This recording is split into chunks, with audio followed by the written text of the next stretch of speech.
Assalamualaikum wabarakatuh.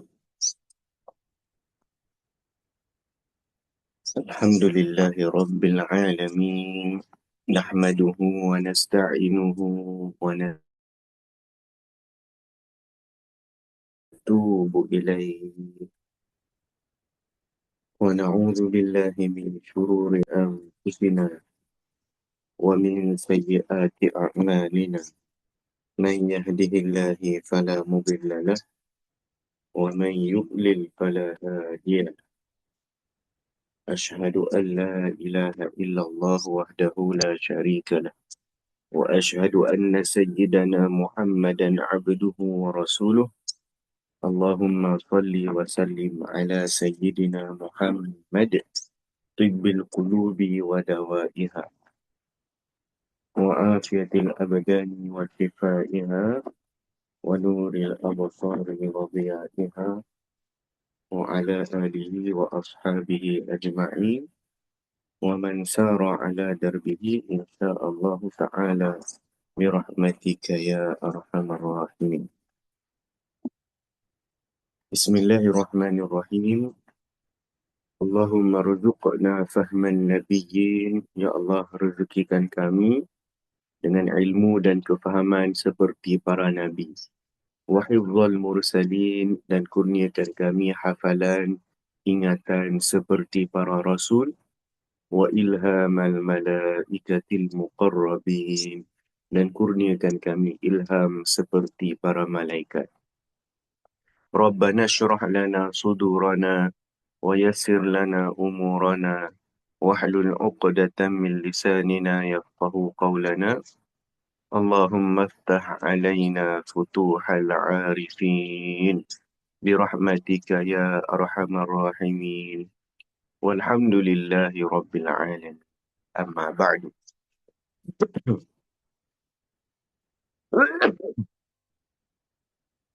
Alhamdulillah, kita bersyukur pada Allah Subhanahu wa taala. Alhamdulillah, kita bersyukur atas nikmat Islam, kita bersyukur atas nikmat iman. Mudah-mudahan keislaman yang Allah berikan pada kita ini Islam yang sebenar, ya. Islam yang berpandukan pada Al-Quran dan Sunnah, Islam yang sebenar-benarnya, ya. Semoga kita tidak disesatkan Allah Ta'ala. Semoga kita tak dipertemukan dengan golongan yang sesat. Mudah-mudahan kita hidup berlandaskan agama Islam yang sebenar. Mati kita pun dalam agama Islam yang sebenar, insya-Allah. Selawat dan salam ke atas Nabi junjungan besar, paduka baginda Nabi Muhammad sallallahu alaihi wasallam.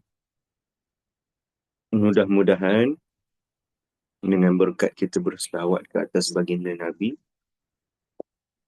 Allah ampunkan dosa-dosa kita. Semoga dengan berkat kita berselawat ke atas baginda Nabi, Allah permudahkan segala urusan kita. Allah tambahkan lagi rezeki, Allah panjangkan umur, Allah berikan kesihatan yang baik. Sebab Allah ampunkan dosa-dosa kita. Itulah dengan kita selawat, ya. Dan semoga kita juga senantiasa diberi peluang, diberi rezeki, diberi kekuatan untuk terus beramal dengan sunnah-sunnah Nabi SAW. Kalau kita sekadar selawat saja tapi sunnah Nabi tak buat, tak boleh juga, ya. Dia nak kena kita selawat dan juga kita beramal dengan sunnah Nabi.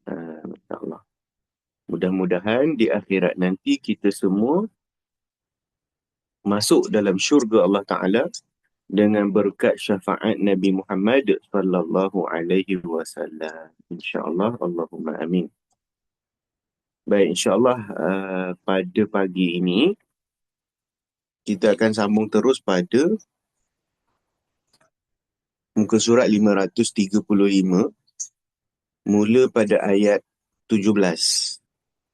Surah Al-Waqi'ah, muka surat 535, mula dari ayat 17. Mana yang tempatlah, ya.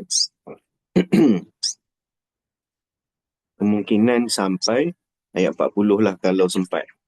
Kalau ada lebih masa lagi, boleh kita teruskan insyaAllah. Baik, kita mulakan majlis ilmu kita dengan membaca Ummul Kitab surah Al-Fatihah. A'udzu billahi minasy syaithanir rajim. Bismillahirrahmanirrahim. Alhamdulillahi rabbil alamin. Ar-Rahmanir Rahim. Maliki yaumiddin. Iyyaka na'budu wa iyyaka nasta'in. اهدنا الصراط المستقيم صراط الذين أنعمت عليهم غير المغضوب عليهم ولا الضالين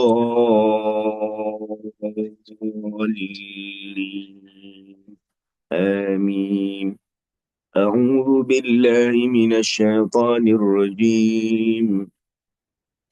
يطوف عليهم ولدان مخلدون بأكواب وأباريق وكأس من معين لا يصدعون عنها ولا ينزفون وفاكهة مما يتخيرون ولحم طير مما يشتهون وحور عين كأمثال اللؤلؤ المكنون جزاء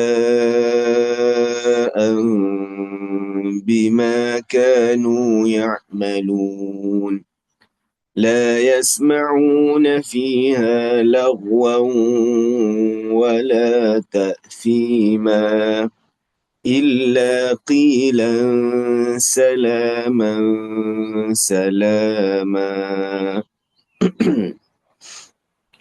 يطوف عليهم ولدان مخلدون. Di sini ada apa tu? Idgham ma'al gunnah ya. Dengung masuk pada huruf mim. Masya Allah. Idgham ma'al gunnah. Dengung dua harakat. Bi akwabin wa abariqa wa ka'sim min ma'in. Pun sama juga ni. Idgham ma'al gunnah. Dengung dua harakat. Bunyi dengung masuk pada huruf waw. Bi akwabin. Masuk pada huruf waw ya. Wa abariqa. Macam biasa. Wa ka'sim. Dengung masuk pada huruf mim.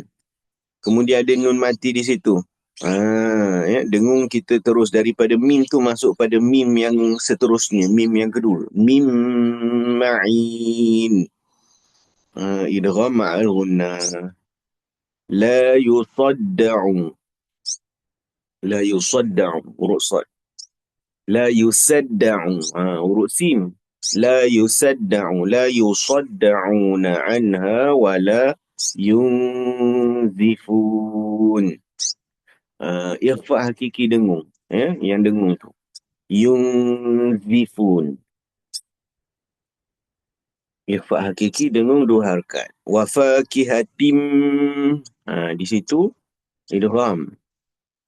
Mimma. Pun sama idgham. Yatakhayyarun. Itu biasa. Walahmi tayrin. Pun sama dengung. Idgham. Ma'al gunnah. Dengung dua harakat. Walahmi tayrin mimma yashtahun. Yashtahun. Kadang terlantun pun ada juga pada huruf shin. Terlantun tu tak sengaja lah ya. Tapi ya, walaupun tak sengaja, kena latihan lah. Dielakkan. Jangan jadi terbiasa. Sebab kalau terbiasa tu lah akan berterusan ya. Yashtahun. Yashtahun. Matikan terus ya. Bunyi angin saja. Yashtahun. Dia bunyi angin tu yang apa bahasa Melayunya. Yang berlega. Yashtahun. Wahurun ain. Ini izhar lah ya. Tak ada dengung. Wahurun ain. Cuma makhraj lah huruf ha. Wahurun ain. كأمثال اللؤلؤ المكنون جزاء جزاء جزاء za di situ panjang, mad wajib mutasil, ya. Kemudian ada mim kecil, iqlab. Bibir jangan rapat terus. Jaza'am bima. Dia kena renggang. Iqlab. Bibir kita dia terbuka sikit saja. Jaza'am bima. Dia jangan rapat habis, ya. Jaza'am bima kanu ya'malun. لا يسمعون فيها لغوا huruf ghain waw dengung masuk pada huruf waw yang kedua tu. Dia asalnya laghwan laghwan tapi sebab dia huruf waw tu dia tak izhar, dia masuk pada huruf waw dengungnya. Wala ta'sima huruf ta'sima.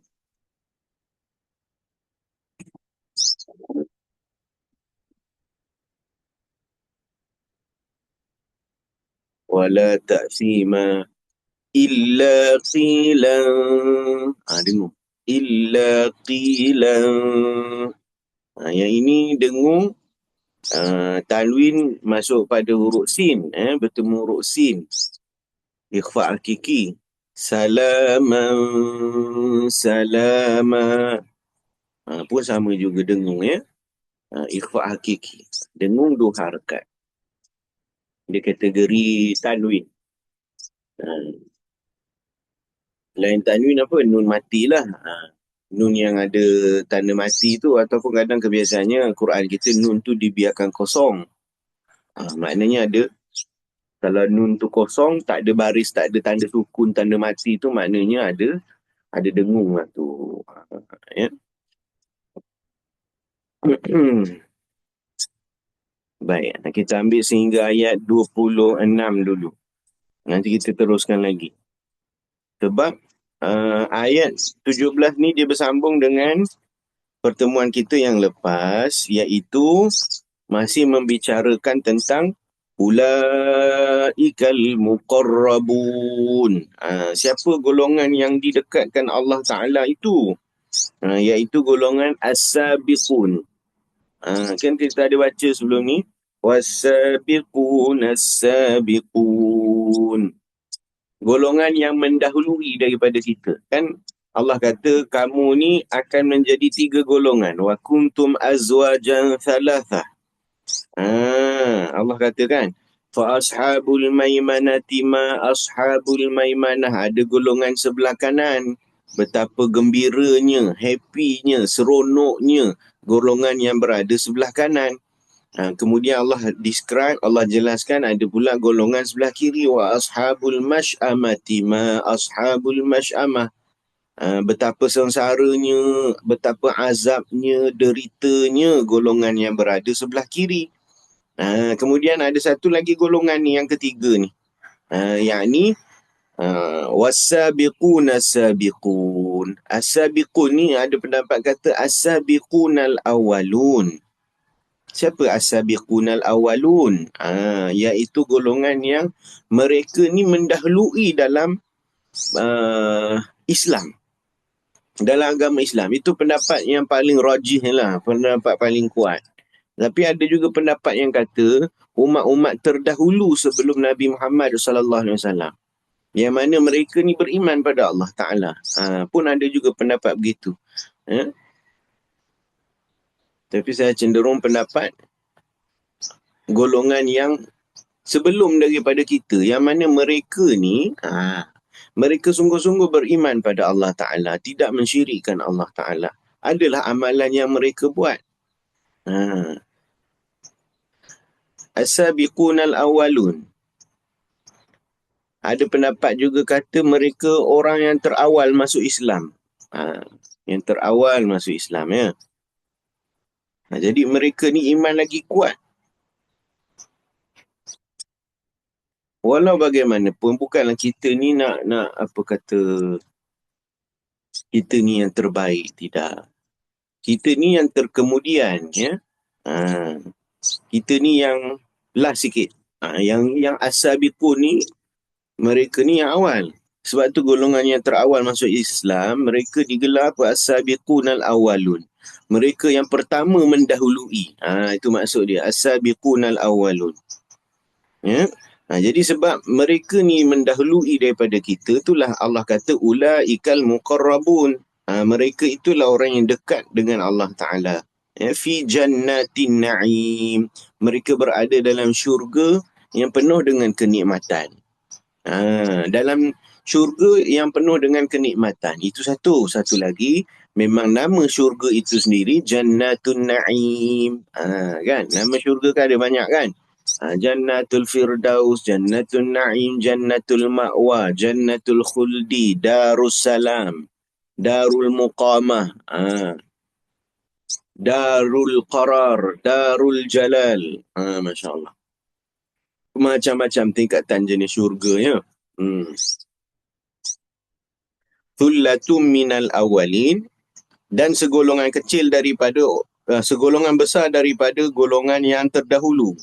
As-sabiqun ni sebahagian besar, majoritinya adalah yang awal daripada kita. Wa qalilum minal akhirin, sikit saja yang ada dalam kalangan kita ni. Yang golongan yang akhir ni, kita lah golongan yang akhir ni, ada tapi sikit, qalil. Ya? Apa kenikmatannya? Ala sururim maudunah, yang dalam syurga an-na'im tadi tu kan. Fi jannatin na'im. Apa yang mereka dapat dalam syurga an-na'im itu? Mereka berada di atas pelamin-pelamin yang bertakhta emas dan permata. Muttaki'ina 'alaiha mutaqabilin. Mereka bersandar di atasnya berhadap-hadapan, saling berhadap-hadapan. Maksudnya dalam keadaan yang selesa, dalam keadaan yang santai, tidak membelakangi. Nampak? Kenapa duduk berhadapan? Patutnya kalau dah dalam syurga tu, macam mana nak cakap, ya? Pemikiran manusia ni lah, ya. Pemikiran manusia ni sepatutnya Allah jelaskan mereka berada dalam syurga. Cukuplah. Tidak. Manusia ni dia apa? Eager. Dia nak tahu macam mana. Okey, syurga tu penuh kenikmatan yang macam mana. Allah jelaskan yang mana mereka ni duduk atas emas permata. Ala sururin maudunah. Pelamin-pelamin, tilam-tilam yang penuh dengan emas permata. Kerana apa? Kerana dekat dunia kita tak dapat. Sebab kat dunia ni kita tak dapat emas permata. Andai kata misalnya lah, ya, tuan-tuan, ayah-ayah, ibu-ibu memang ada emas sekalipun, tak dapat kita nak sebanyak emas yang macam mana. Yang boleh kita sengaja letak atas tilam, atas katil, atas pelamin gitu. Tidak, ya. Kebiasaannya manusia ni kalau ada emas pun apa, sebagai bentuk aset kan. Kalau orang perempuan pun setakat barang kemas. Ya. Tak adanya emas sampai boleh kita selerak ke atas katil, atas tilam macam tu. Sebab dekat dunia kita tak dapat. Jadi itu bentuk kenikmatan. Allah jelaskan kenikmatan pada ayat yang ke-15 ni. Muttaqi'ina 'alaiha mutaqabilin. Mutaqabilin maksudnya mereka duduk berhadap-hadapan. Itu salah satu Allah jelaskan tentang adab. Kalau kita duduk berhadapan, saling berhadapan, kiri kanan kita kan, depan belakang kita duduk berhadap-hadapan ni, maksudnya dalam keadaan santai satu, dalam keadaan selesa, relax, tak ada kelang kabut apa, tak ada serabut apa kan. Lagi satu dia juga menjelaskan tentang adab. Cuba kalau saling duduk belakang membelakangi lah pula dah. Kita tak nampak kan. Yang depan kita tak nampak. Yang belakang pun kita tak nampak. Padahal saling membelakangi. Tidak. Dia kena duduk berhadapan. Itu salah satunya majlis ilmu, duduk berhadapan. Cuba kalau pergi majlis ilmu, duduk membelakangi. Macam mana? Memandang wajah guru dapat pahala. Ni duduk majlis ilmu tak nak pula pandang guru. Contoh kan. Itu salah satu adab, ya. Bila kata adab, saya pun sama juga dalam fasa untuk kita nak mendidik anak kita, ya, anak-anak kita. Apabila anak kita nak bercakap dengan kita, ya, anak ke cucu ke, siapa yang dah ada cucu kan, biasakan untuk mereka bercakap sambil menatap wajah kita, sambil memandang muka kita, berhadapan. Jangan cakap belakang, kan? Dia memang boleh, tak ada masalah, ya. Tapi seolah-olah kalau kita bercakap berhadapan tu, dia lebih mendatangkan suasana yang lebih, apa kita sebut, emosi tu lebih mendalam lagi tau. Kalau kita sebagai ibu bapa, kita sendiri bercakap secara membelakangi anak kita ataupun cucu kita kan, anak kita akan ikut. Bila kita bercakap sambil menatap muka, kita dapat melihat ekspresi wajah, itu lebih membahagiakan, lebih, apa kita sebut, kita mendidik tu dengan cara yang lebih baik lagi.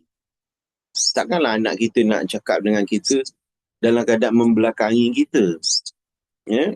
Kita nakkan anak-anak kita bercakap secara berhadapan dengan kita, menatap wajah kita, tengok muka kita, pandang muka kita ni. Kan? Dan kita pun lah, ya? Kita sebagai ibu bapa pun, jangan pula kita gunakan tiket kita sebagai ibu bapa. Aku ni mak kamu. Ni ayah kamu, kenapa kamu buat begini-begini? Sebab apa? Sebab kita sendiri yang buat pada anak kita. Jangan. Itulah patutnya yang mulakan terlebih dahulu. Kita nakkan anak kita hormat kita, kan? Kita sendiri pun nak kena jaga juga adab kita. Jangan sebab kita ni ibu bapa, wah suka hati je, kan? Tidak. Kita sebagai ibu bapa, kita yang mulakan contoh yang terbaik, adab yang baik supaya diikuti oleh anak kita. Itu dah terbaik dah tu. Tu masuk pula sambungan nikmat golongan as-sabiqunal awwalun. Golongan yang terawal ni. Itu yang pertama tadi dapat duduk atas pelamin, atas tilam yang penuh emas permata. Yang kedua, duduk berhadap-hadapan. Ya, duduk, mereka bersandar di atasnya berhadap-hadapan, bersandar. Bersandar ni maksudnya apa? Istilahnya duduk relax, santai, berehat. Tak ada serabut apa, tak ada nak risau apa. Ya, itu yang kedua. Yang ketiga, sambungan pada ayat 17 ya, pada pagi ini. Yatufu alaihim wildanum mukhalladun. Yatufu. Dari perkataan kalimah tofa. Tof ni apa? Berpusing. Mengelilingi. Bahasa Melayu. Mengelilingi. Pusing. Tofa. Yatufu. Tawaf. Yatufu alaihim. Dikelilingi. Mereka dikelilingi wildanun. Anak-anak mukhalladun. Yang muda.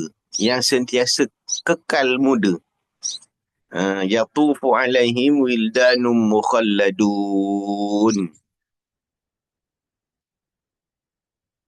Mereka dikelilingi oleh anak-anak muda yang sentiasa muda. Macam tu. Itu istilahnya.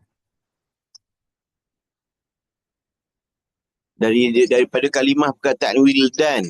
Wildan ni daripada anak-anak lah. Walid tu dia daripada ibu bapa. Walidaini, dua ibu bapa. Wildanun, yang itu anak-anak. Mukhalladun pun daripada perkataan khalid. Khalada, yakhludu. Dia apa maksudnya, yang kekal, yang sentiasa.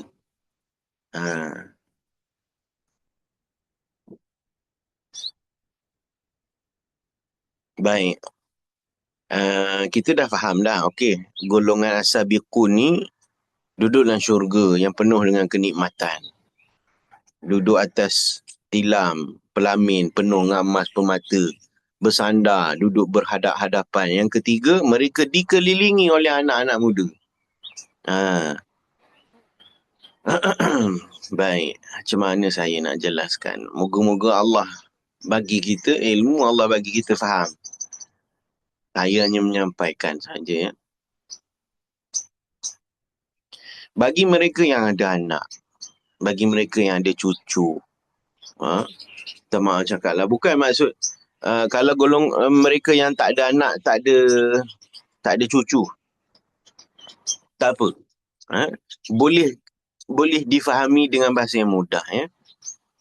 Apabila kita dikelilingi oleh anak-anak kita, sebagai ibu bapa kita akan rasa happy, gembira. Awal-awal dulu, kali pertama saya belajar surah Al-Waqiah, saya masih belum nampak lagi apa sinonimnya, apa kaitannya kita duduk dalam syurga dikelilingi oleh anak-anak. Saya belum nampak sebab waktu tu saya masih bujang lagi. Bila kita dah mendirikan rumah tangga, kita dah ada anak, baru kita tahu betapa seronoknya kita duduk dikelilingi oleh anak-anak, yang mana anak-anak kita tu kekal usia dia. Kekal usia dia. Itu maksud mukhalladun tu tadi tu. Bagi mereka yang ada anak, ada cucu, mungkin akan faham. Kita akan fikir ataupun kita akan, macam mana cakap, sebagai ibu bapa, eloknya kau ni jangan membesar lah nak. Jangan membesar, biar kau kekal aja macam ni. Tapi tak boleh lah kan. Sebab dekat dunia, memang itulah perjalanan hidup manusia tu kan. Dia akan sentiasa, daripada kanak-kanak dia akan membesar. Ya. Macam kita sebagai ibu bapa, hari tu baru je beli baju ni kan. Tahun ni pakai tak muat dah. Sebab anak kita membesar. Itu maksudnya tu. Tapi dalam syurga, anak-anak tu bukanlah ini betul ke istilahnya tak membesar. Mukhalladun. Dah ke Allah kata mukhalladun, kekal macam tu aja. Maknanya kanak-kanak ni kebiasaannya apa? Kebiasaannya kanak-kanak ni, Allah bagi nampak sedap mata kita memandang. Kan? Bahasa Melayu kita sebut apa? Nampak comel, nampak cantik, kan? Kalau pada mata kita lah, kan? Anak-anak ni comel, sedap mata memandang, kan? Sejuk hati tengok, kan? Macam tu lah. Jadi bila duduk dalam syurga, dikelilingi oleh anak-anak yang muda-muda ni, itu salah satu kenikmatan sebenarnya. Dan besar nikmatnya, besar. Bila mana anak-anak tu kekal usianya, sebaya semuanya. Tak ada yang ini tua sikit, tak ada. Mereka ni semua sebaya aja, kekal, muda. Ya. Dia tak meningkat usia. Kekal macam tu. Tu ada pendapat kata, anak-anak muda ni adalah golongan yang meninggal dunia awal. Yang mereka ni menunggu ibu bapa mereka di syurga.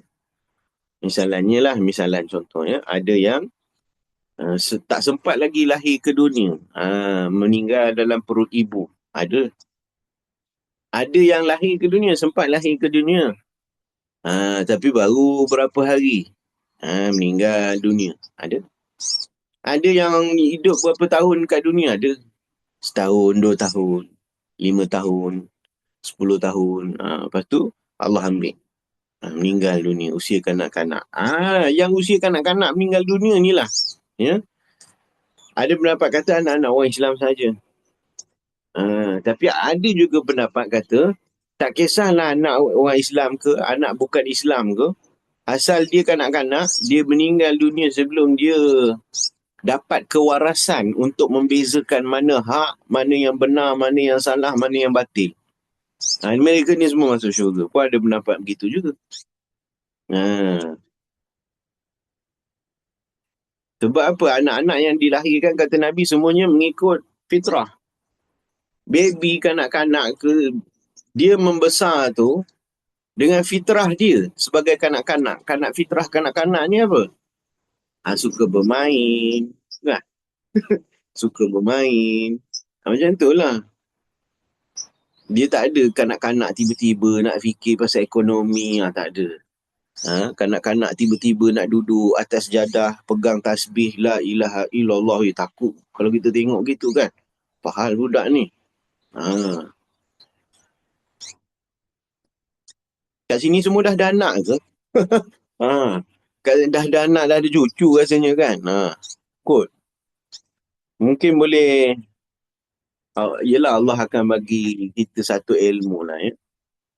Misalnya kita duduk kat dunia ni pun ya, belum syurga lah, kat dunia ni, anak-anak duduk mengelilingi kita. Kita dah rasa seronok dah. Waalaikumsalam Muhammad Yasin. Musa. Musa Muhammad Yasin. Waalaikumsalam. Kita akan rasa seronok kalau anak-anak duduk mengelilingi kita. Dah bercucu Ustaz. Alhamdulillah. Misalnya kalau cucu lah sekalipun kan. Cucu duduk bermain depan kita. Depan mata kita. Ya, Roslinah dah ada cucu. Sedap tak mata memandang? Sedap. Dan saya sendiri lah. Waktu tu arwah mak dengan arwah bapak saya masih ada. Arwah mak, arwah bapak masih ada. Anak saya bermain. Itu nikmat tu, saya dapat melihat wajah mak ayah saya yang seronok melihat cucu dia bermain. Itu nikmat tu. Seronok ya. Bila kita dikelilingi oleh anak-anak ni rasa seronok, itu nikmat. Itulah nikmat. Kalau dekat dunia pun kita dah rasa seronok je lah tengok cucu atuk ni main. Cucu atuk main apa tu? Main kereta lah, main apa, lori lah, apalah, terak ke apa ke. Kan, seronok kita mata memandang. Itulah nikmat. Dan kalau kita sebagai ibu bapa, waktu kita ada anak kecil lah ya. Seolah-olah macam kita nak anak kita jangan membesar. Tetap je lah macam ni. Itulah maksud mukhalladun tu tadi tu. Yang kat dunia tak dapat lah, tapi dekat akhirat je dapat. Mukhalladun. Jadi siapa anak-anak ni, ada yang kata anak-anak orang Islam yang meninggal dunia awal. Usia kanak-kanak, usia bayi. Ada. Masya Allah. Jadi mereka mengelilingi ahli syurga, golongan as-sabiqun tadi tu dengan apa? Itu sambung pada ayat 18 tadi tu. Bi'akwabin. Dengan membawa gelas. Kub ni satu gelas. Akwab, banyak gelas. Dia bawa gelas-gelas. Wa abariqa. Abriqa. Apa namanya? Cerit. Bahasa Melayu kita sebut cerit lah kan. Cerit. Wa ka'sin. Kendi. Kalau kendi ni kecil sedikit. Kendi. Kendi ni kecil sikit daripada apa nama tadi tu, cerik tadi tu. Cerik tu dia besar. Kalau ini kalau mengikut bahasa Melayu kita lah. Kendi ni kendi air. Bekas air. Bekas air dia tak sedap dengar. Kendi lah bahasa Melayu ya. Ada yang kalau terjemahan bahasa Melayu lama, dia sebut piala. Piala. Maknanya kalau sebut piala, dia adalah bekas minuman bertangkai. Yang mana bekas minuman tu besar. Itu piala kalau kita nak faham. Kalau piala hari ni orang lebih kaitkan dengan sukan. Tapi zaman dulu apa? Itu bentuk kemegahan. Zaman dulu tu piala tu sebagai tempat nak isi air, letak air. Ya. Wa ka'sin min ma'in. Berisi minuman yang diambil daripada air yang mengalir. Anak-anak ni tadi dah lah duduk depan kita. Mengelilingi kita. Okey, itu nikmat lah tu. Nikmat yang keberapa? Nikmat yang ketiga.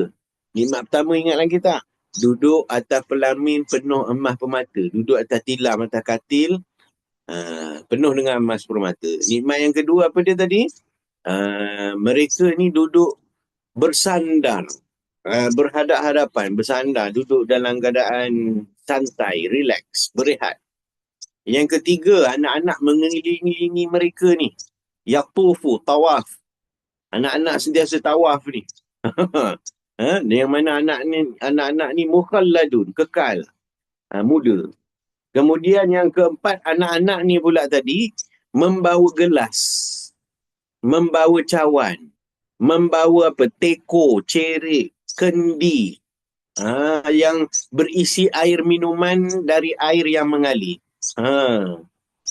Maksudnya, kalau kita lah ya, seronok lah kalau kita ni duduk dalam syurga, ada orang hidangkan untuk kita. Kalau dekat dunia sendiri pun dah seronok dah ada orang hidang untuk kita. Kan? Kalau dekat dunia pun ada orang hidang pada kita pun, seronok. Sedap mata kita melihat. Sedap mata kita memandang. Apatah lagi dalam syurga. Ya? Anak-anak ni akan serve kita. Anak-anak ni akan bagi servis yang terbaik untuk kita. Anak-anak ni akan tuangkan air untuk kita.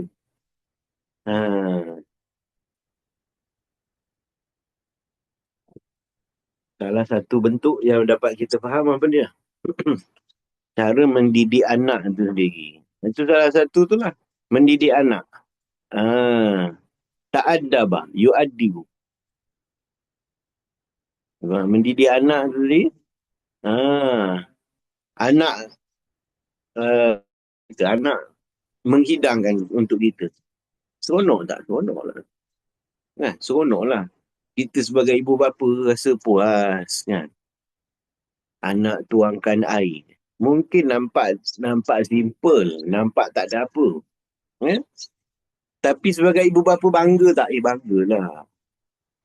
Sebagai ibu bapa bangga kita. Kan? Kita berjaya mendidik anak kita tu tadi. Berjaya mendidik.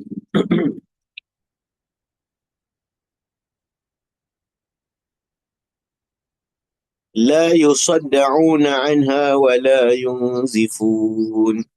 Mereka tidak pening kerananya dan tidak pula mabuk. Kenapa tak pening, tak mabuk?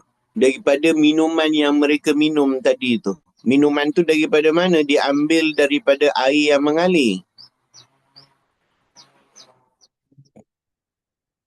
Air yang mengalir. Sebab tu dalam syurga kebiasaannya jannatun tajri min tahtihal anhar. Golongan yang beriman, beramal soleh, Allah masukkan dalam syurga. Yang mana syurga tu mengalir di bawahnya. Mengalir. Bawah syurga tu mengalir keluar air. Itu maksudnya.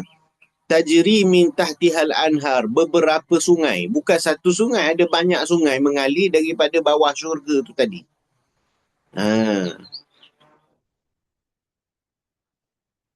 Saya ada mendengar hadis. Wallahualam saya tak pasti. Hadis itu bagaimana sanadnya ya. Tapi saya percaya sanadnya baik. Hulu sungai ni puncanya daripada syurga Al-Firdaus. Itu hulu sungai. Bahasa Melayu kita sebut hulu lah. Punca. Punca sungai tu. Dekat syurga ada sungai madu. Ada sungai arak. Apa lagi? Sungai susu. Sungai daripada minuman-minuman yang macam-macam. Ya. Khamar ada, madu ada, susu ada, air biasa ada. Air biasa. Air tawar. Jadi ada hadis ya. Hulu sungai itu puncanya daripada Al-Firdaus. Syurga Al-Firdaus. Jadi bila kata air itu mengalir, dia tidak memabukkan. Tak buat pening. La yusadda'u. Yusadda'u ni dia kalau bahasa Melayu ada sebut pening. Betul, pening. Tapi kalau sakit kepala pun sama juga. Ya. Sakit kepala. Yusadda'u.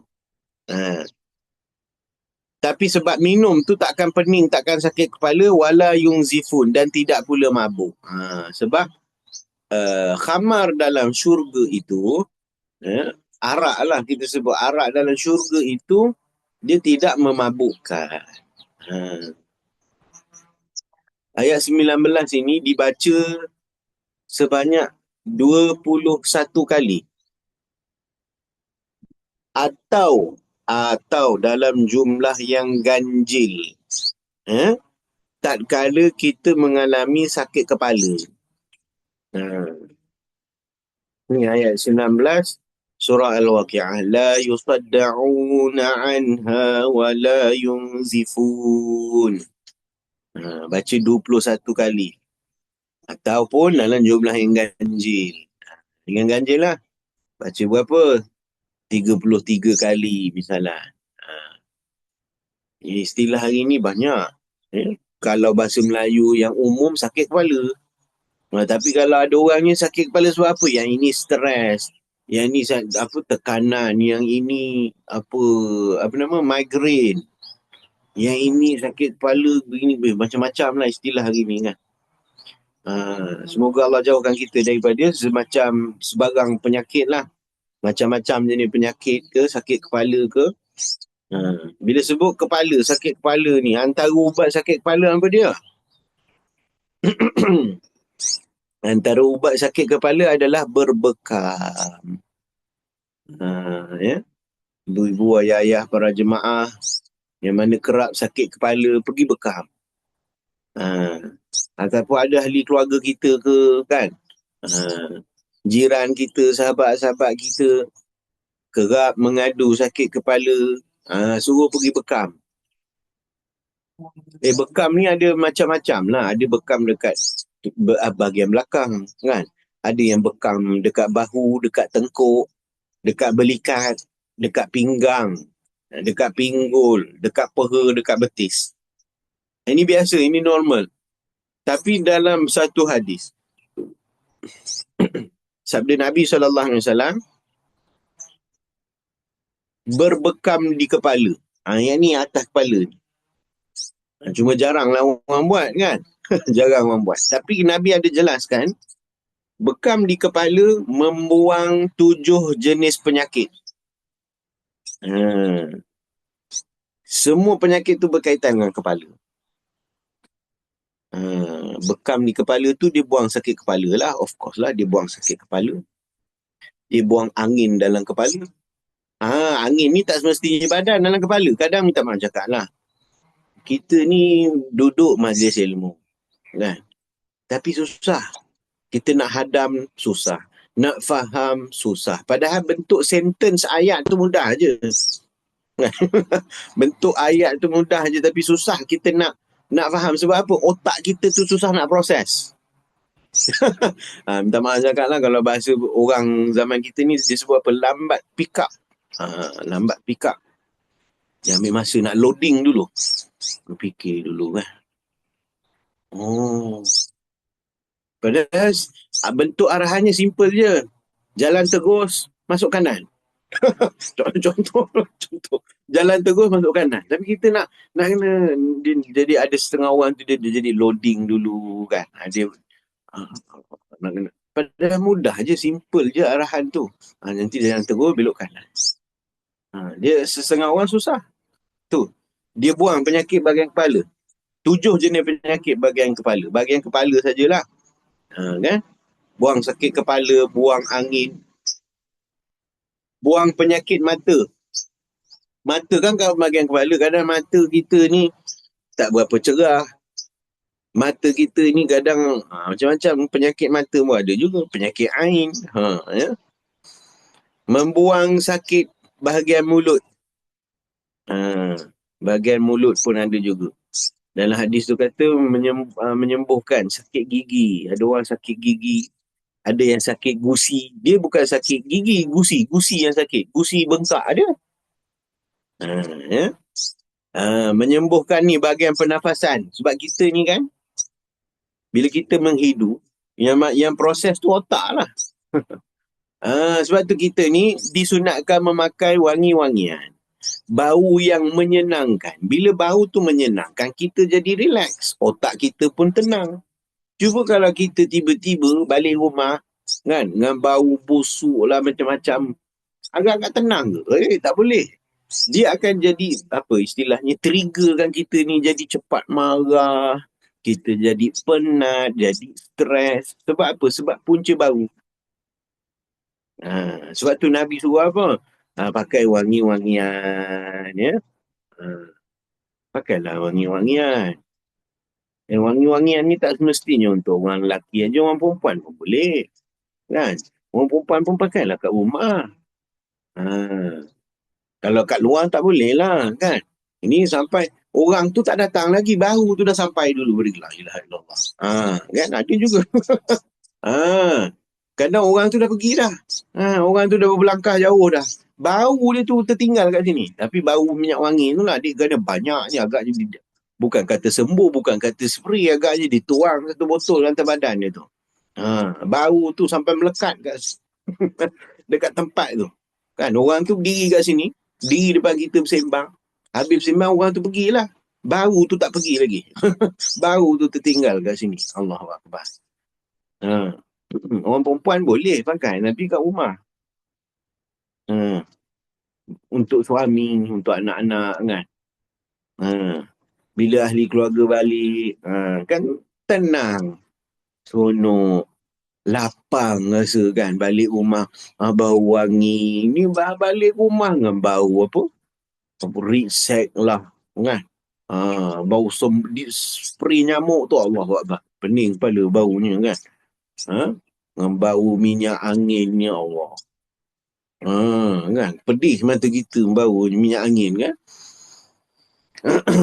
Apa lagi? Penyakit. Nabi kata buang 7 jenis penyakit bahagian kepala. Ya, itu salah satu ubat.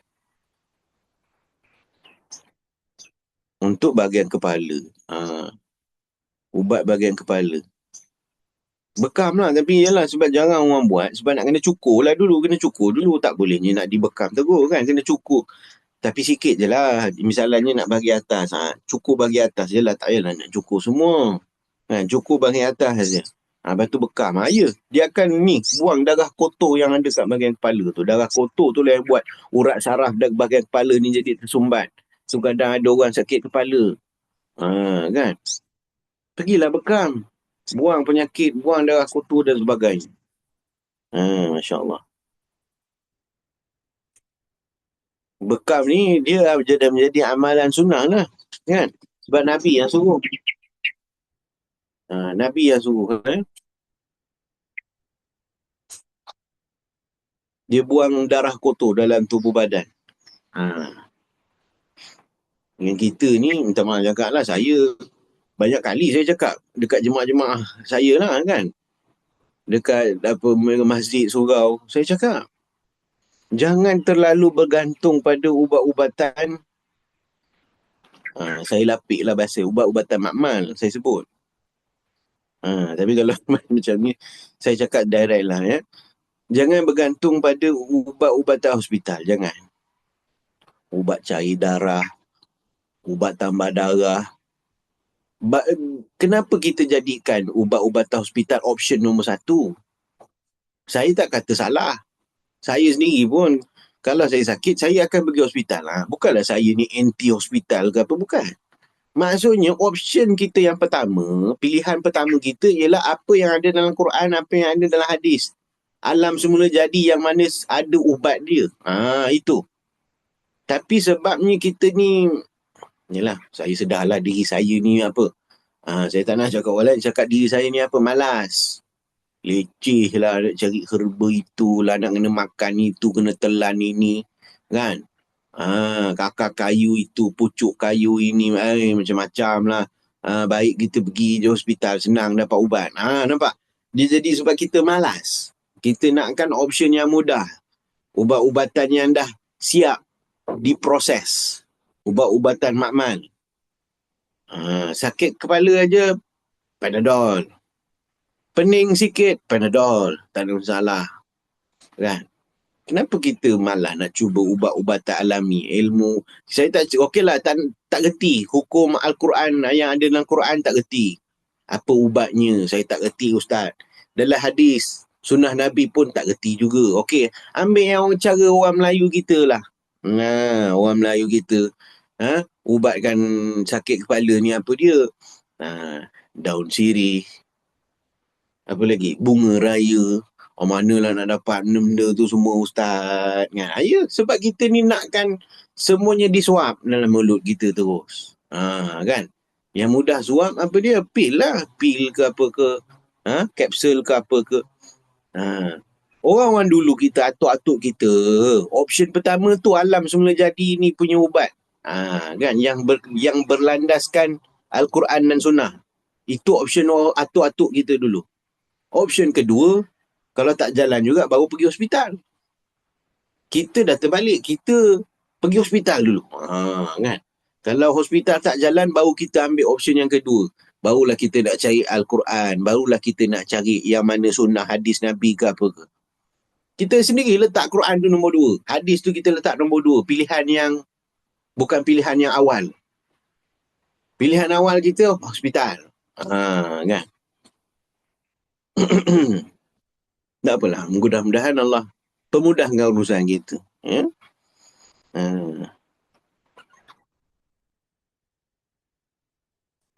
Ubat sakit kepala. Hadis dalam kitab Syama'il Muhammadiyah. Mungkin ada ibu-ibu, ayah-ayah ataupun ustaz-ustaz kita, guru-guru kita mengajar Syama'il Muhammadi.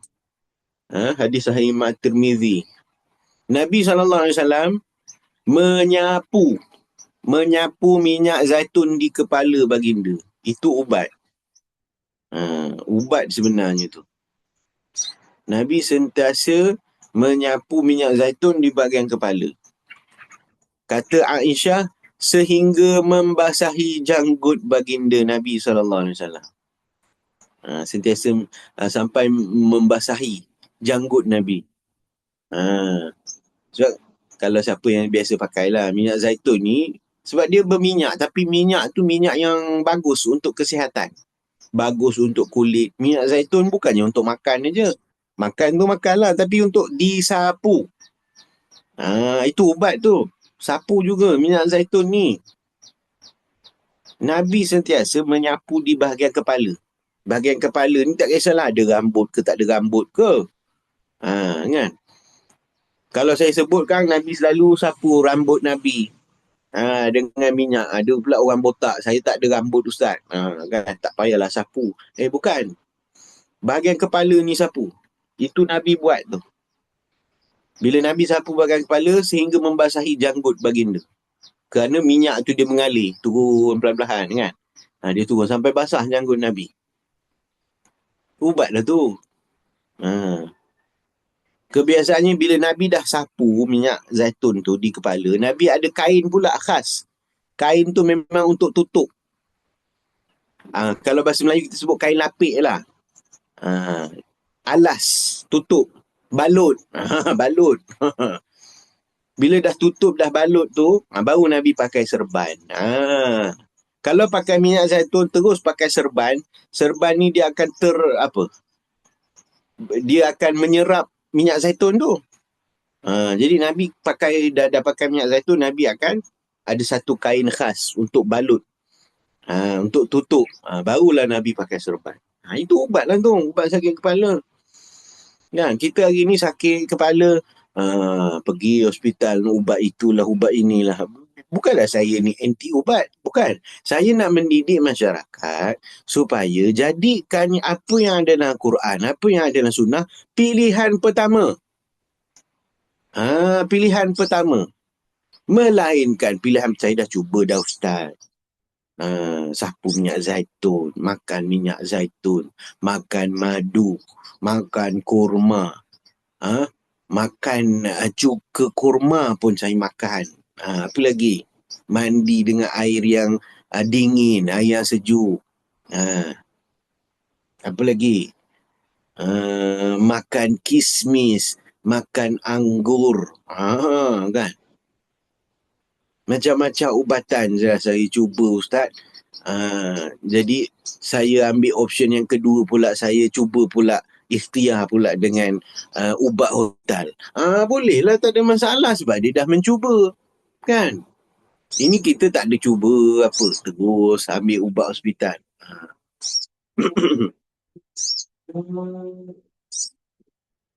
Itu dia tadi ubat sakit kepala. Siapa ada minyak zaitun dekat rumah, sapu. Minyak zaitun ni tak semestinya makan. Ya betul. Bila sebut minyak zaitun ni hadis Nabi SAW, dia minyak yang barakah. Ya. Rumah pastikan mesti ada apa? Dalam dia mesti ada minyak zaitun. Ya. Dia mesti ada. Dia ada barakah, kata Nabi. Minyak yang berkat. Dia asal daripada syajaratin mubarakatin, kata Nabi. Minyak zaitun ni asal daripada pokok yang diberkati. Kau tu kulu kili. Orang nak mengajar ni. Time ni lah nak bawa motor lah, apalah, itulah, inilah. Kan? Time kita tak mengajar tu elok je. Baik. Minyak zaitun mesti ada dalam rumah. Sebab dia asal daripada pokok yang diberkati. Kemudian apa lagi yang mesti ada dalam rumah? Madu. Madu kena ada. Tak kisahlah madu tualang ke, madu kelulut ke, madu Yaman ke. Sebab kata Nabi SAW, rumah yang ada madu di dalamnya, maka ada malaikatlah di dalamnya.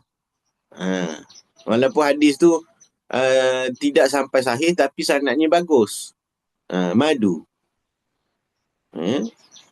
Dalam rumah tu ada madu, bagus. Kalau orang-orang tua dulu saya perhatilah, dia simpan madu. Madu ni petua dia, makin lama disimpan makin bagus. Itu dia. Madu ni mana ada expired. Dia tak expired. Kadang ada orang tu yelah mungkin yelah dia tak ada ilmu pasal madu tu. Dia tengok madu ni dah bertukar warna dah ni. Dah tak elok dah ni. Buang ajalah. Jangan dibuang. Madu ni makin lama disimpan makin elok. Itulah ubat. Ya. Lagi banyak khasiat. Ya memang betul, kalau simpan lama-lama bertahun-tahun, dia akan tukar warna jadi gelap, jadi gelap, jadi gelap, jadi gelap. Ya. Tapi itu sebenarnya banyak khasiat. Jangan buang. Makan. Dua benda lah yang mesti ada. Minyak zaitun dan juga madu. Sebab dia ada dalil. Ya. Dia ada dalil. Minyak zaitun tu dia selain makan, sapu. Minta maaf lah, ayah ibu-ibu ada sakit sendi, sakit ni urat-urat saraf ni sakit kan.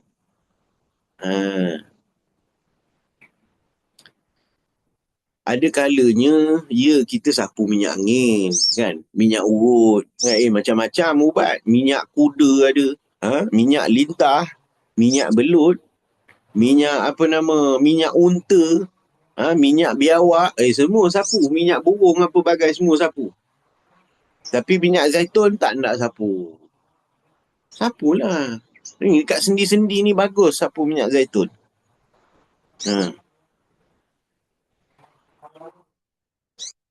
Saya secara jujur saya tak pernah alami. Tapi saya mendengar cerita daripada orang-orang tua kita. Orang tua kita cerita dululah, atuk-atuk saya dulu. Atuk saya tu pasal dia imam. Arwah atuk dulu. Dia imam, imam masjid. Jadi kenalah menguruskan jenazah. Kena menguruskan jenazah. Bila menguruskan jenazah, kematian datang apabila kita nak keluar daripada jasad. Jasad ni, roh nak keluar daripada jasad. Jasad tu kadang-kadang dia macam mana? Bukan saya nak membuka aib ke apa, tidak. Tapi jasad, minta maaf cakap, ini hakikat lah. Ada orang mati matanya tak tutup dengan rapat. Ni kelopak mata ni terbuka. Waktu mati ada. Ada. Ada yang mata terbeliak pun ada. Kalau tak terbeliak pun biji mata waktu mati tu. Tapi ada setengah orang dia tak rapat mata dia. Kelopak mata tu dia terbuka sikit. Jadi arwah atuk ni, dia akan mengambil minyak zaitun, disapu pada bahagian kelopak mata tu. Sapu minyak zaitun. Dah disapu-sapu tu, nanti dia akan lembut. Boleh tolak balik. Tolak dengan jari. Akan tertutup rapat mata tu. Kelopak mata mayat tu. Jenazah tu. Ya. Banyak kelebihan. Sebab memang ada hadis. Dalam Quran ada. Tak sebut zaitun ni ada. Dalam Quran ada, hadis pun ada. Apa salahnya kita beramal? Ya. La yusaddauna anha wa la yunzifun. Wa fakihatin mimma yatakhayyarun. Hmm. Mereka tadi tu dikelilingi oleh anak-anak. Anak-anak pula serve, hidangkan, bagi air.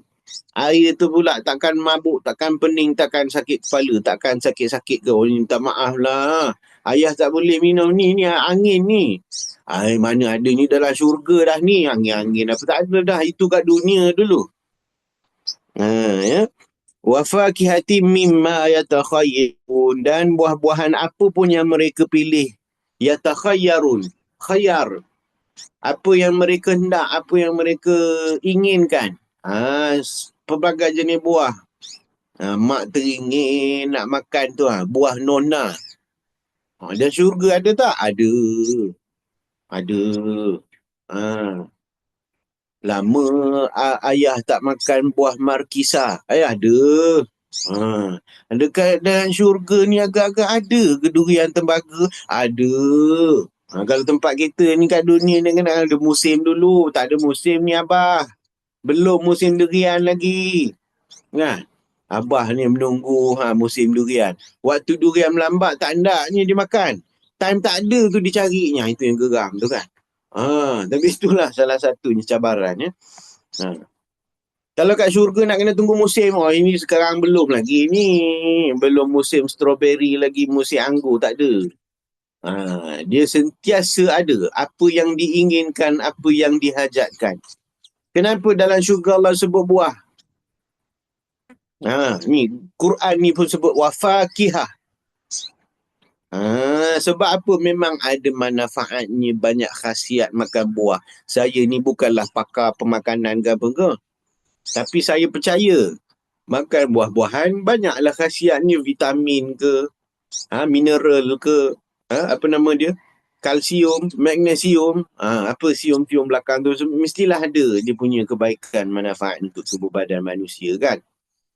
Allah sendiri kata dalam syurga tu ada banyak buah. Ya? Banyak buah-buahan. Tapi kalau saya ada sahabat, dia tu, sahabat saya ni dia memang peniaga buah. Dia menjual pelbagai jenis buah. Sebutlah buah apa, semuanya dia dah jual. Ada yang masih jual, ada yang tak larat dah nak jual. Dia memang berniaga buah. Dan dia kata trend ni apa? Gaya lah. Ikutkan dia kata makin lama makin mahal. Buah-buahan ni akan makin mahal. Kalau ibu-ibu ayah-ayah kalau perasan lah. Ya, pergi ke kedai ke pasar raya ke, dia makin mahal. Pasal apa? Kos makin meningkat, tanah. Bila nak menjaga pokok buah-buahan ni nak kena ada baja. Kan? Bila dah tuai, nak kena simpan dalam storage. Storage tu pula nak kena yang elok. Kan? Elektrik lagi. Nak dipasarkan pula ke tempat orang lain. Kan? Macam-macam. Tapi tu semua, yelah, sementara kita masih boleh lagi ni, yang mana yang mampu silakan. Sebab dia memang ada manfaat, ada kebaikan. Ya? Buah-buahan.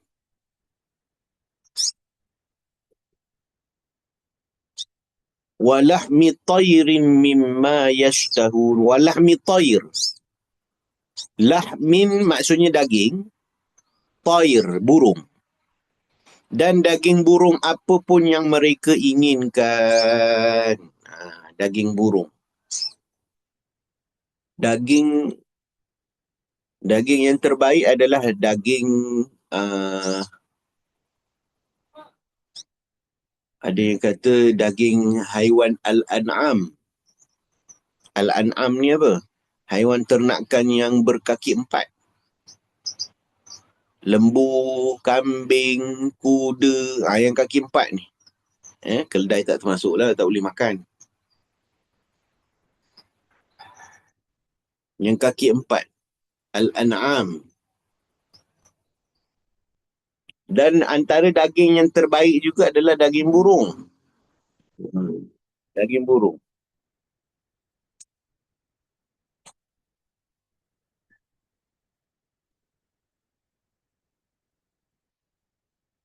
Mungkin ayah-ayah, ibu-ibu, orang-orang lama biasa makan daging burung. Ya. Yang ayam ni dia memanglah spesies burung. Ya. Dia bersayap.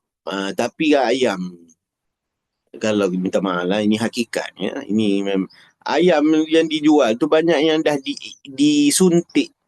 Dah ada injection bagi ayam tu gemuk. Bagi daging tu berat. Bila daging ayam tu berat kan, bila timbang lagi mahal lah. Itulah orang yang menjual ayam pedaging ni, dia nakkan untung lebih. Ayam kampung ada berat macam tu, mana ada. Ya. Tapi daging burung antara yang terbaik. Daging burung dengan daging ayam mana lagi baik? Daging burung lah.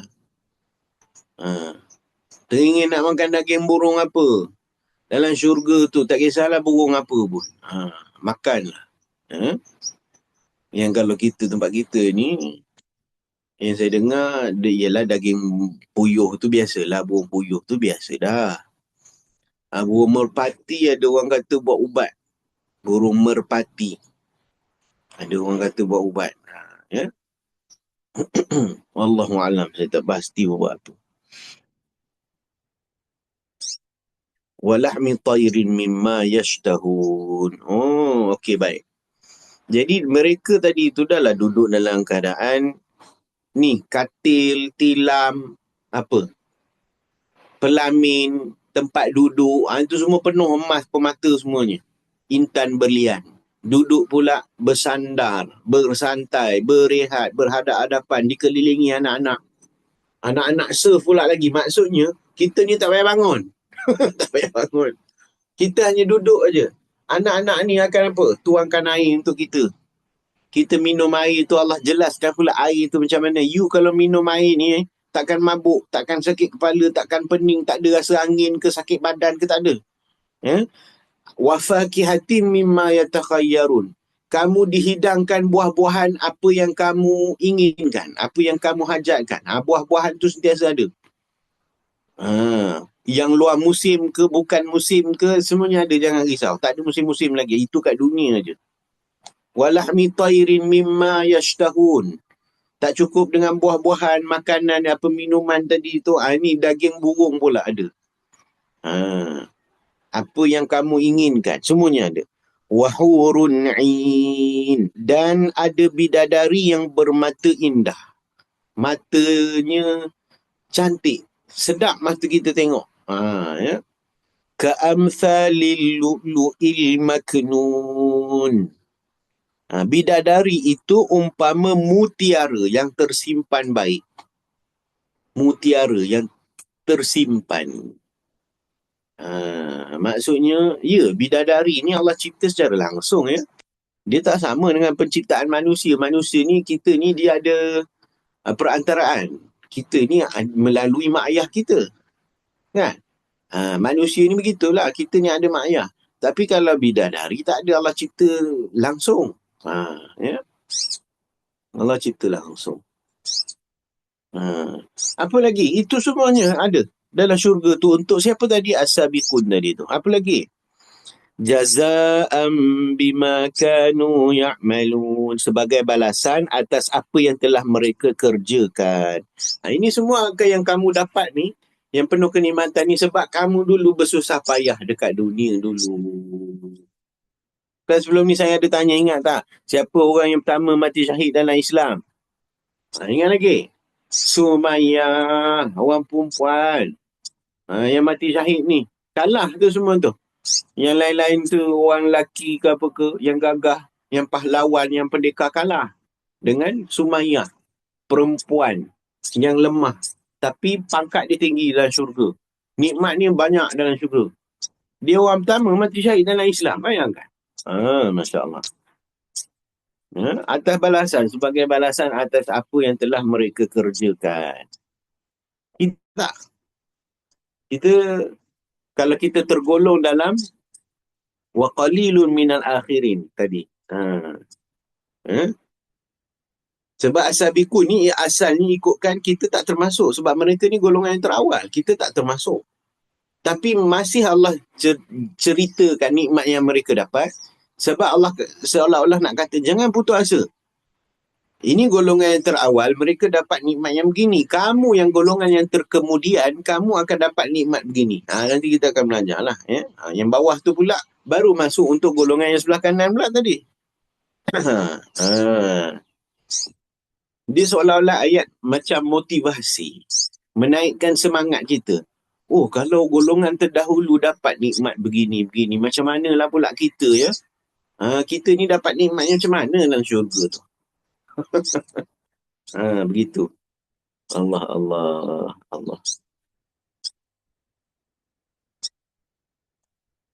La yasma'una fiha lagwan wala ta'thima. Di sana mereka tidak mendengar percakapan yang sia-sia, mahupun yang menimbulkan dosa. Tak ada perkataan yang sia-sia yang keluar dekat dalam syurga itu. Maksudnya Allah nak jelaskan ahli syurga tu macam mana orangnya. Yang menjaga tutur kata, percakapan. Apa setiap butir huruf, setiap butir perkataan yang keluar dari mulut ni dijaga. Ya. Jaga tu ialah, minta maaf cakap lah, kadang kita sebagai mak ayah ni, kadang kita pun marah juga anak-anak. Itu biasalah sebagai bentuk mendidik. Yang maksudnya yang kita ni bergaul dengan kawan-kawan, bergaul dengan jiran. Takkanlah cerita aib orang kita nak cerita. Gosip-gosip, kau tak tahu lagi kau orang hujung taman tu. Janganlah cakap begitu kan. Kita pun tak nak terlibat dalam cerita-cerita begini. Jadi dia sentiasa menjaga batas percakapan tu tadi. Perkataan yang sia-sia tak ada. Dalam syurga tak ada perkataan sia-sia. Tak ada lagi nak cerita aib orang ke, nak cerita gosip-gosip ke, tak ada. Ya? Perkataan yang sia-sia, minta maaf cakap lah, kata-kata kesat, kata-kata lucah, kata-kata keji, itu tak ada. Dalam syurga tak ada. Mahupun sebab apa? Mahupun perkataan yang mendatangkan dosa, yang menimbulkan dosa, itu semua tak ada. Yang menyakitkan hati, apa tak ada. Itu semua tak ada. Yang membohong, yang mendusta ke apa, tak ada. Dalam syurga tak ada. Ya? Allah. Illa qilan salaman salama. Kecuali perkataan salam sejahtera, puji-pujian. Begitu. Ya? Mereka mendengar ucapan salam sahaja. Orang ni ucap salam, orang ni pun ucap salam. Selamat sejahtera. Selamat. Orang ahli syurga pun akan cakap apa? Selamat, salam. Sejahtera kita. Selamat kita. Macam tu. Ahli syurga ya. Sebab apa? Kita bersusah payah. Bukan kita, ialah kita lah. Cuma ayat ni dia jelaskan. As-sabiqun, yang terdahulu ni, yang terawal ni. Mereka bersusah payah. Kan? Mereka bersusah payah menjaga keimanan mereka sehingga hilang nyawa. Sehingga hilang nyawa. Kita ni pula takut hilang nyawa, kita jadi takut. Kan? Hubbud dunya wa karhul maut. Akan tiba satu masa umat aku akan timpa satu penyakit. Penyakit al-wahn. Sahabat tak pernah dengar. Sahabat-sahabat tak pernah dengar. Apa tu penyakit al-wahn ni, kami tak pernah dengar. Kata Nabi, al-wahn itu ialah al-wahn. Dia adalah satu penyakit. Hubbud dunya wa karhul maut. Cintakan dunia dan benci pada kematian. Karh. Daripada perkataan ini, macam kita lah, kita sebut makruh. Perkara yang dibenci, yang ditegah, yang tak disukai. Tu. Akan timpa umat aku, orang Islam ni, kata Nabi. Orang Islam ni akan ditimpa penyakit, cintakan dunia berlebihan. Dunia ni bukan kita tak boleh ambil dunia langsung. Bukan. Nabi sendiri doa, Rabbana atina fid dunya hasanah. Nabi minta, ya Allah berikan kami kebaikan yang ada kat dunia ni, ya Allah. Apa kebaikan dunia ni, semuanya kita nak juga. Wa fil akhirati hasanah, dan juga kebaikan ke akhirat pun berikan juga, ya Allah. Tidaklah Islam ni, dia nak jadi macam satu fahaman yang mengutamakan akhirat aja. Dunia jangan, ini semua dunia ni. Ada kata, dunia. Ada rumah. Oh, dunia. Jangan, bukan itu dah sefahaman menyimpang dah tu. Bukan. Ya. Islam suruh kita ada kemudahan-kemudahan ni semua supaya memudahkan kita. Kalau tidak, takkan ada ayat Quran, kan? Subhanalladzi sakhkhara lana haza wa ma kunna lahu muqrinina wa inna ila rabbina lamunqalibun. Naik kenderaan kan? Naik kenderaan. Dalam Quran ada. Nak kata tak boleh ada kenderaan. Jauh dah tu, menyimpang dah tu. Baik. Itu ucapan salam sejahtera saja yang ada dalam syurga itu. Ya. Ini as-sabiqun awalun punya nikmat. Macam mana pula dengan golongan yang sebelah kanan? Golongan sebelah kanan. Itu dia. Wa ashabul yamini ma ashabul yamin fi sidrin makhdud wa talhim mandud wa zillim mamdud wa ma'im maskub wa fakihatin kathirah la maqtu'atin wa la mamnu'ah wa furushin marfu'ah wa ashabul yamin ma ashabul yamin. Ma di situ panjang, mat jaiz munfasil. Baca 4 atau 5 harkat. Tapi kalau dari segi hukum tajwidnya, ya, 2 harkat boleh. Cuma dalam peringkat kita belajar ni, saya tak galakkan lah. Jujur saya cakap pada jemaah-jemaah, pada murid-murid ke, saya tak galakkan. Tapi saya jelaskan juga. Sebab takkan ilmu tu kita nak sorokkan pula. Ya, boleh baca 2 harkat. Tapi kalau belum mahir lagi, baca je 4 atau 5 harkat. Nanti bila dah faham, baru awak akan tahu waktu yang sesuai baca 2 harkat. Cuma huruf sad tu sendiri pun ya, kadang-kadang ada setengah orang tergelincir. Dia terqalqala wa asr.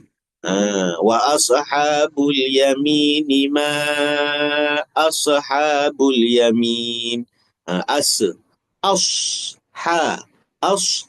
Jangan baca asha. Huruf sad dia bukan huruf sin. Dia nak kena ada latihan makhraj huruf tu. Ya. Kena beza. Kena ada latihan lah. Kenalah rajin baca Quran. Baru kita dapat tahu beza tu. Ya. Baik. Wa ashabul yamin ma ashabul yamin. Dan golongan kanan, alangkah mulianya golongan kanan itu.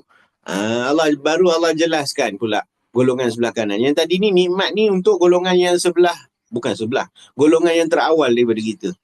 As-sabiqun tadi tu, yang dekat dengan Allah Ta'ala tadi tu. Ulaikal muqarrabun, fi jannatin na'im, dalam syurga yang penuh kenikmatan, syurga an-na'im. Mereka dapat kenikmatan tu, dikelilingi anak-anak tadi, pelamin, tempat tidur, tempat duduk, tempat rehat, semuanya penuh emas permata. Duduk dalam keadaan bersandar, bersantai, berehat, berhadap-hadapan. Anak-anak ni mengelilingi, serve, menghidangkan air. Air yang elok, yang bagus, takkan sakit kepala, takkan pening, takkan mabuk. Ada buah-buahan, ada daging burung, ada bidadari. Semuanya itu semua diberikan atas asbab mereka bersusah payah kat dunia. Kita dapat tak? Kita tak dapat lah, sebab kita bukan as-sabiqun. Kalau dapat pun sikit je. Minoriti je. Wa qalilun minal akhirin. Hanya sedikit saja yang termasuk dalam golongan as-sabiqun tadi tu.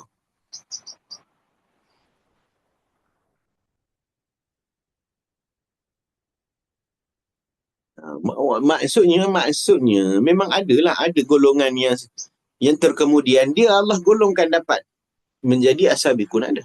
Ya, tak dinafikan. Baru Allah cerita pula, jangan risau. Golongan yang sebelah kanan jangan risau. Betapa mulianya, seronoknya, happynya, gembiranya yang golongan sebelah kanan ni. Apa yang mereka dapat? Fi sidrim makhdud. Fi sidr. fi sidrim makhdud. Huruf dal tu qalqalah lah. Tapi dia sebab di tengah-tengah ayat, dia qalqalah sughra. Ya. Rim, di situ dengung tu. Fi sidrim makhdud. Dengung idgham ma'al ghunnah. Dengung dua harakat. Huruf kha. Ni huruf ha. Makhdud. Makhdud. Huruf kha qalqalah tu. Makhdud. Janganlah begitu ya. Makhdud. Sebab kita berhenti pada huruf dal ujung ni tu. Yang itu baru qalqalah kubra. Makhdud. Lantun kan. Kadang yang teman cakap lah, guru-guru, ustaz-ustaz pun baca Quran pun qalqalah pun tak nak bunyi. Allah, kedekutnya lah, suara kedekut, alio kedekut, nafas kedekut. Teman cakap lah, kedekut lah bahasa dia. Ingat? Awak mengajar tapi ayat Quran bukanlah maksud saya nak kata saya paling terbaik, saya paling bukan maksud begitu. Kan awak mengajar. Bila awak mengajar, awak menyampaikan ilmu, kan? Satu huruf tertinggal. Satu huruf tertinggal, dia punya hak tu tadi tu. Hak huruf tu apa dia? Hak saya ni, huruf tu kalau bercakap, hak saya ni kena baca dilantunkan. Kena ada bunyi lantunan. Malu nak baca. Malas. Alah tak apa, tak payah sebut pun tak apa, orang faham. Kan? Saya, semoga Allah bagi saya doa, ya Allah bagilah aku ni kekuatan untuk dapat mengajar, kan? Dengan yang terbaik sekali. Yang bagi faham engkau ya Allah, bukan aku. Hakikatnya yang bagi faham hanya pada Allah Ta'ala. Tapi walaupun yang bagi faham, takkanlah kita ni pula sebagai guru tak nak kita baca dengan cara yang sebutan yang betul. Baik, fi sidrin makhdud. Apa golongan yang kanan dapat? Mereka berada di antara pohon bidara yang tidak berduri. Golongan sebelah kanan duduk dekat dengan pokok bidara. Pokok bidara. Dengar baik-baik ya. Sebab tu pokok bidara ni dia adalah pokok yang diberkati juga. Sebab dalam syurga ada. Itu salah satunya. Pendapat kedua dalam kitab Imam Jalaluddin As-Suyuti. Selalu orang sebut Imam As-Suyuti. Ada yang sebut Imam As-Sayuti. Tapi samalah, merujuk pada orang yang samalah. Imam Jalaluddin As-Suyuti kata apa? Pokok bidara tak disukai oleh jin. Syaitan, iblis tak suka pokok bidara. Pokok bidara. Orang tua kita dulu tanam pokok bidara. Siapa ada pokok bidara rumah dia? Sekarang dah mula dah banyak lah. Orang buat sabun bidara ada, minyak bidara ada, kan? Minyak angin, minyak aromaterapi daun bidara ada. Itu semua baguslah tu. Itu semua bagus. Sebab apa? Dalam Quran anda tak sebut bidara. Ada ahli syurga tu esok. Kalau masuk syurga, kalau kita ni lah, anda kata masuk syurga dekat dengan pokok bidara. Sebab pokok bidara banyak manfaat, banyak kegunaannya. Banyak kelebihannya. Dulu-dulu pun orang mandi jenazah guna air daun bidara juga. Dia bau wangi pun ada juga. Menyenangkan, bagi apa relax tu yang orang buat aromaterapi tu. Kan dia macam satu bentuk terapi, menenangkan fikiran, menenangkan jiwa, ni akal jadi tenang, relax, kan? Yang mana serabut-serabut tu cuba ambil bau dulu daun bidara. Ini bid'ah ni, mana boleh ni. Dalam Quran ada, awak nak tolak ayat Quran tu. Fi sidrim makhdud. Dulu sebelum ni, sekarang ni dah bulan Sya'ban lah ya. Sebelum ni bulan Rajab, peristiwa Isra' Mi'raj. Nabi naik ke Sidratul Muntaha. Sidr, pokok bidara. Al-Muntaha, yang terakhir, yang terlarang. Sebab apa? Itu je lah yang paling tinggi. Tak ada siapa boleh melepasi lagi. Atas daripada Sidratul Muntaha, tak ada siapa lagi boleh lepas. Itu namanya Sidratul Muntaha. Sebab memang ada pokok bidara di situ. Pokok bidara yang besar, pokok bidara tu kata Nabi kan. Masya Allah. Pokok bidara. Jadi sebab banyak ni, panjang ni tak dapat lah. Kononnya tadi sampai ayat 40 kan. Kononnya lah. Nabi ialah dah 10.30 ni, minta maaf lah ya. Mungkin terambil masa lama ke. Tapi tak apalah, sikit-sikit daripada kita terus bagi semua, tak dapat kan. Tuang air sikit, InsyaAllah dapat. Saya tuang semua, penuhkan satu gelas sampai air melimpah. Tak dapat lah. Dapat minum sama juga, minumnya sikit juga. Itulah otak manusia kan. Dia nak dapat ilmu, baik sikit-sikit. Bukanlah maksudnya saya ni kedekut apalah ustaz ni, bagi ilmu sikit aja. Kan? Boleh tak bagi banyak? Boleh. Boleh. Tapi tetap yang ingatnya sikit juga.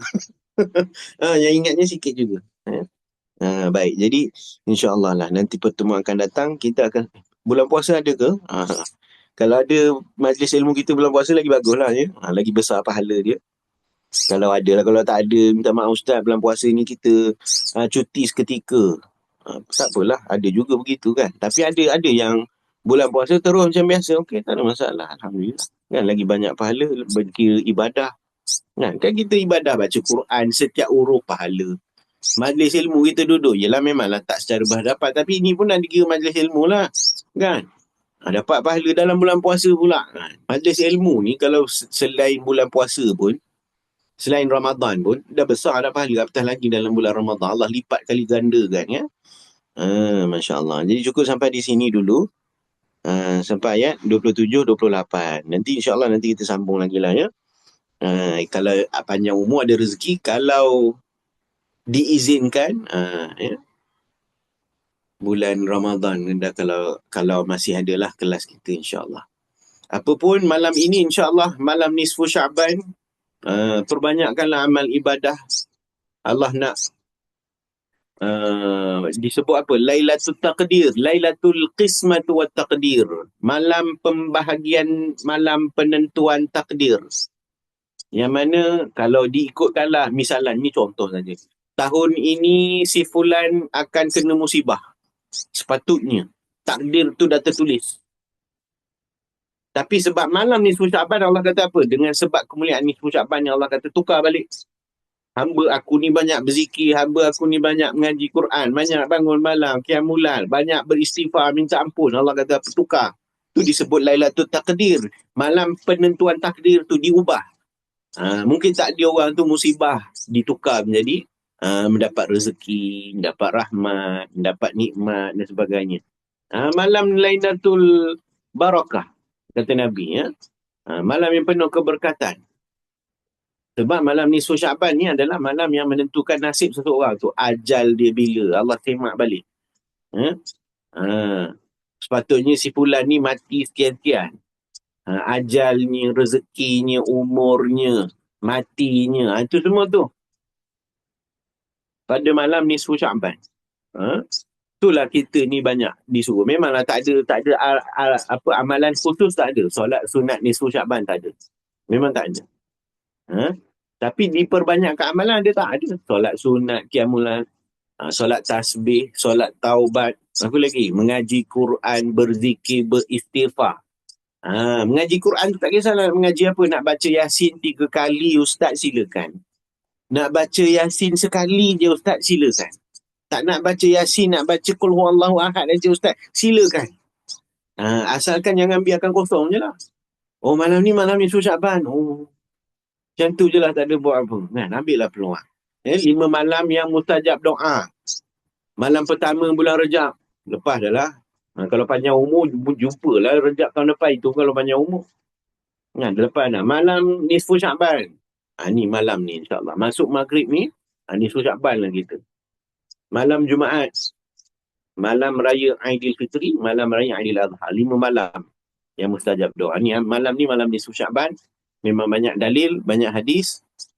Dalam hadis daripada Sayyidatina Aisyah radhiyallahu anha, Aisyah kata Nabi sujud dengan sujud yang panjang, sujud yang lama.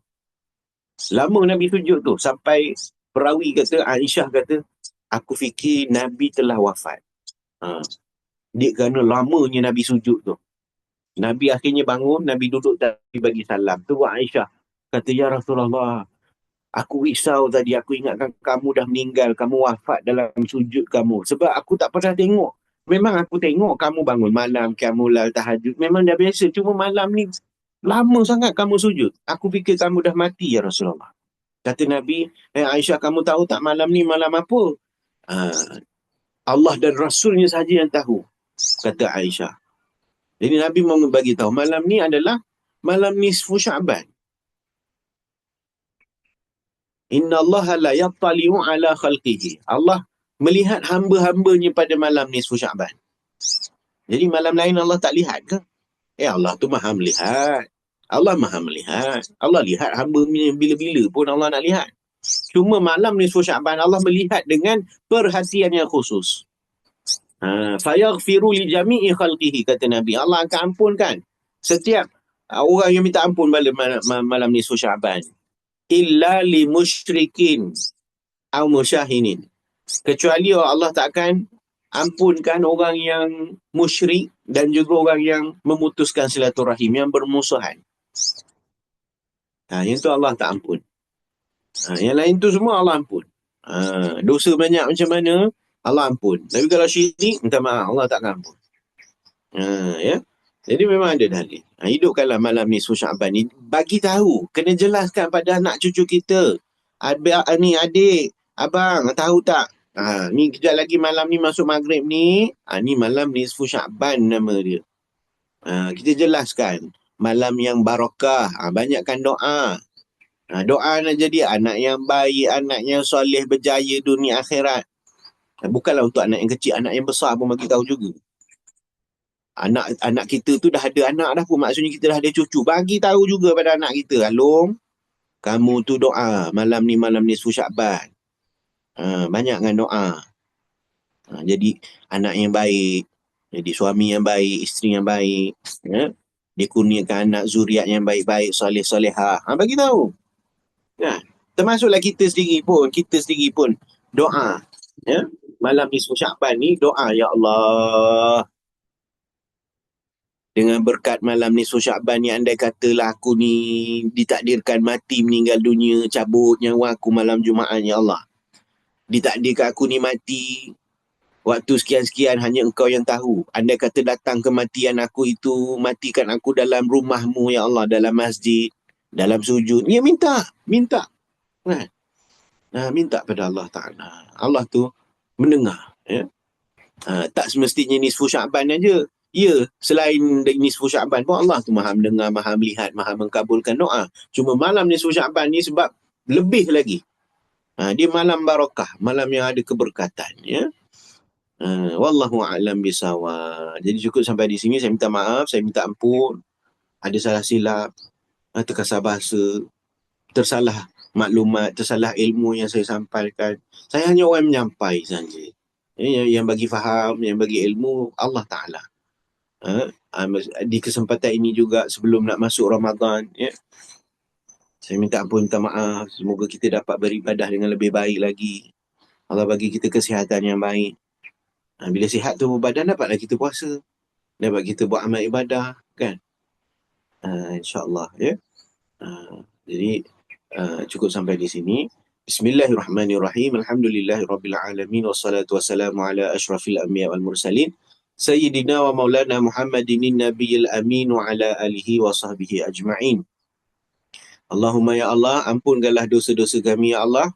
Ya Allah, berikan kami kesihatan yang baik, supaya sihatnya tubuh badan kami ini, kami dapat beribadah dengan lebih baik lagi ya Allah. Ya Allah, bantulah kami ya Allah. Kami ni lemah, kami ni tak kuat ya Allah. Kami tak ada daya kekuatan ya Allah. Tak ada daya keupayaan ya Allah. Daya kekuatan, daya keupayaan kami semuanya datang daripada Engkau ya Allah. Dari itu kami mohon, bantulah kami ya Allah. Bantu kami supaya kami sentiasa memperelokkan amal ibadah kami. Bantu kami supaya kami sentiasa ingat padamu ya Allah. Bantu kami supaya kami sentiasa bersyukur atas segala nikmat pemberianmu ya Allah. Ya Allah, jadikan kami hamba-hambamu yang rajin untuk buat amal ibadah. Buang sifat malas yang ada dalam diri kami ini ya Allah. Jadikan kami hamba-hamba-Mu yang taat dalam berbakti dalam kepada perkara kebaikan. Jadikan kami dalam golongan itu, Ya Allah. Ya Allah, berkatilah majlis ilmu kami ini. Berkatilah setiap ilmu yang kami pelajari. Berkatilah setiap mereka yang hadir, yang duduk, yang mendengar, yang meluangkan masa di dalam majlis ilmu ini. Berkatilah pihak penganjur yang menganjurkan majlis ilmu yang baik ini, Ya Allah. Begitu juga, Ya Allah, berikan kami kekuatan, permudahkan lisan kami, lidah kami, untuk senantiasa membaca Al-Quran dengan lebih baik lagi, Ya Allah. Kurniakan kami ilmu dan kefahaman yang mana kami dapat faham setiap ilmu, setiap ayat Quran yang Kau turunkan, supaya dengan yang demikian itu menjadikan kami hamba yang lebih baik lagi, Ya Allah. Ya Allah, dengan keberkatan bulan Syaban yang ada di dalam ini, yang ada di dalam bulan Syaban ini keberkatannya, Ya Allah, kami mohon kurniakanlah juga keberkatan pada kehidupan kami, pada anak cucu kami, pada pasangan suami isteri, pada kedua ibu bapa kami, pada ahli keluarga kami, kepada guru-guru kami, kepada mereka yang menganjurkan majlis ilmu ini. Ya Allah, dengan keberkatan bulan Syaban ini juga, Ya Allah, kami mohon panjangkan umur kami, permudahkan urusan kami, tambahkan lagi rezeki kami, kurniakan kami rezeki yang berkat, Ya Allah. Panjangkan umur kami, sampaikan kami pada bulan Ramadan nanti, Ya Allah. Allahumma barik lana fi Sya'ban wa ballighna Ramadan. Allahumma khtim lana bi husnil khatimah wa la takhtim alaina bi su'il khatimah. Radina billahi rabba wa bil islami dina. Wa bi sayyidina Muhammadin sallallahu alaihi wasallam nabiyyan wa rasula. Rabbana atina fid dunya hasanah wa fil akhirati hasanah wa qina adzaban nar. Wa sallallahu ala sayyidina Muhammadin wa ala alihi wa sahbihi wa baraka wa sallam. Walhamdulillahi rabbil alamin. Taqabbalallahu minna wa minkum. Minna wa minkum taqabbal ya karim. Assalamualaikum warahmatullahi wabarakatuh.